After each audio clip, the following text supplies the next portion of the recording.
Hi, it's Megan. So I have the second of the by Terry Sun Designer palettes. So this is the packaging. And then you get the cute little velvet thing with the by Terry written on it. And then you get this very pretty palette. And so this is number one. So I bought number two first because it was lighter, more for my skin tone, I felt. And now I got number one. So this is what it looks like.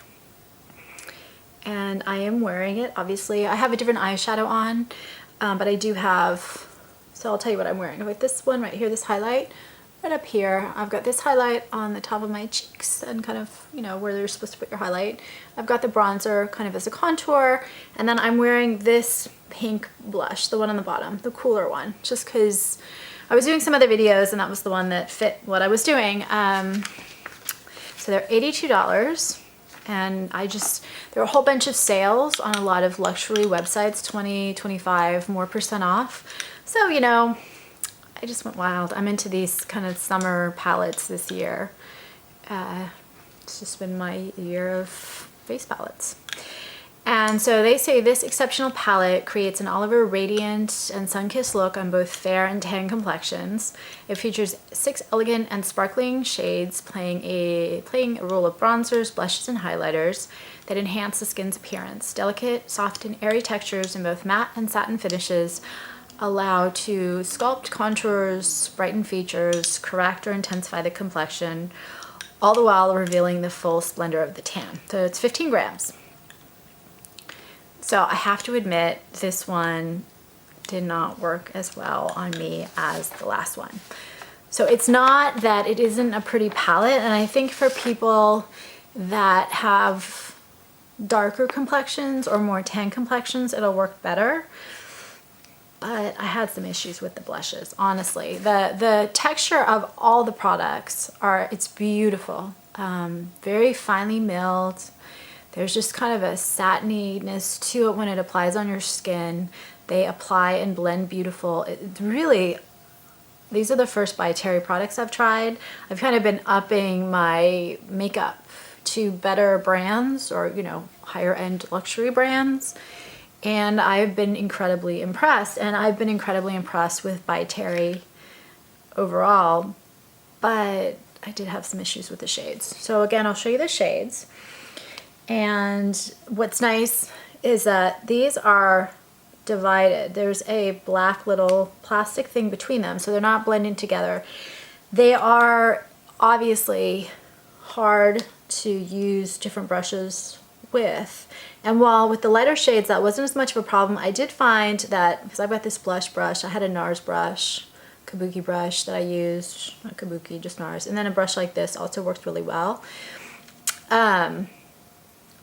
But these are so pigmented that when I put them on, I looked clown-like.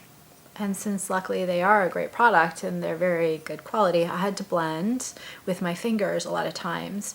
I would have preferred using a less small brush, kind of one that was a little bit, I don't know, less dense, and had a lot more surface space, so I could just kind of dot on much more lightly the product, but that didn't work so well. And when I just kind of dotted it on, I had almost no product on, so I kind of over apply and then blend with my fingers. Nothing else blended it quite as well.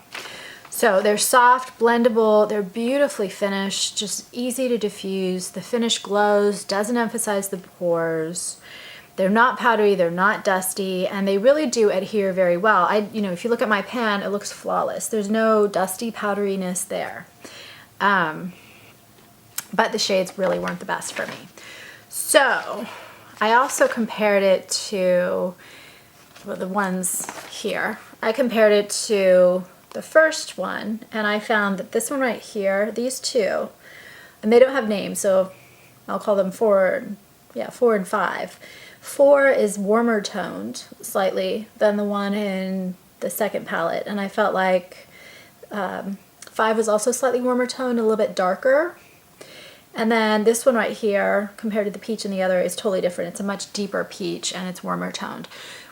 I am not sure with 4 and 5 whether they really are different or you can never put it perfectly on your skin to get, like when you're taking it outside, the light's always hitting it slightly different. They're really close, but I felt like they were slightly warmer toned, but I'm not 100% sure on that.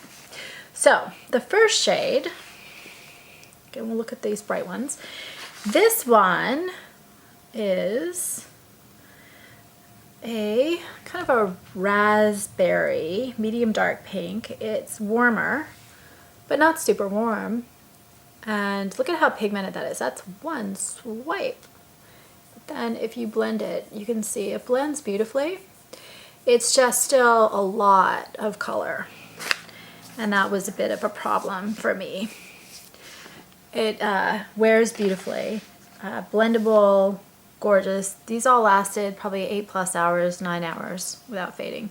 The second one is coral, and I said it's got a little bit of an orange undertone to it. Again, it blends, but it's still super bright. You can see what I mean? So there was a little clownishness to this on me. Super intense, super intense. The one I'm wearing, and I don't know that any of these was super great on me, honestly. This one right here. Again, one swipe, although I don't think that's the best swipe. There, that's a better one. This one is a cool baby pink with kind of a lilac undertone to it, and maybe lilac blue. And this one has a slight pearly sheen. These all have a slight, I don't want to say metallic, but these are definitely not matte blushes. And again, you can blend, but it's still incredibly pigmented to the point where they weren't the most flattering on me. This one is a light beige, and it's got a warm undertone. It's very similar to the beige bone peach and the other one, but slightly warmer. And so this is a great shade. I love this. These I really love, and you know, you feel them and they're just buttery, gorgeous, beautiful. No shimmer in these. In that one. The next one is a brown tan bronzer, and I thought this one was a little bit more brown, a little bit darker than the other in the other palette. And it's very opaque, and it almost has like a yellow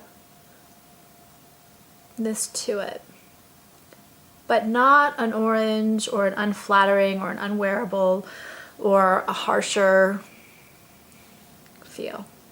It's a good color. It's a great color for contour, and I can see tiny little bits of micro shimmer in this one.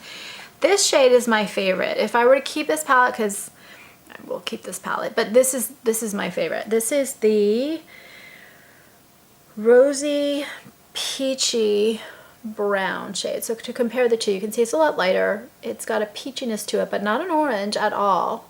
It's definitely less cool than that one, warmer toned. Less cool, more warm. And what else did I say about it? Peachy brown, satin finish, no shimmer in this one that I can see, but it does have a slight sheen.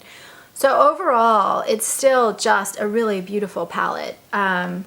Especially, I really like this side. I especially love this color. These are just a little hard for me to wear, and I do have, I'll put a little bit more on, you'll see what I mean. So you can see what happens. I mean, in the other video, I kind of over applied just so you could see the shade, because it was a lot more subtle. Ooh, I feel like I'm just smearing all over my face, but I guess that makes my point. I kind of feel like I have rosacea or I'm blushing or something like that. It's just a really intense color. If you have deeper skin though, it's gonna be so pretty on you. What have I done to my face? Anyway, if you have comments, thoughts, suggestions, agree, disagree with me, have different skin tones and have this, and have comments, would love to hear. And also, so please subscribe on YouTube because it does help me a lot. Thanks for watching.